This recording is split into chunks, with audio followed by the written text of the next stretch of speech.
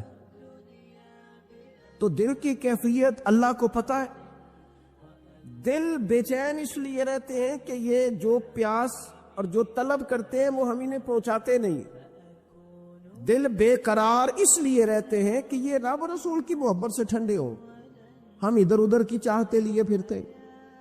ان کے اندر بے قراری اس لیے ہے کہ ہم نے امیدیں لوگوں سے وابستہ کر لی ہیں، جو لوگوں سے نہیں کرنی چاہیے تھی، اللہ رسول سے کرنی چاہیے۔ ہم نے اسباب کو اختیار کرنا ہے، بھروسہ اسباب پر نہیں، بھروسہ تو اللہ تعالیٰ پہ کرنا ہے۔ تو جب تک دیکھیں نا قرآن مجید نے کیا کہا، قرآن مجید نے کہا والذین آمنوا اشد حبا للہ، فرمایا وہ لوگ جو ایمان لے آئے وہ اپنے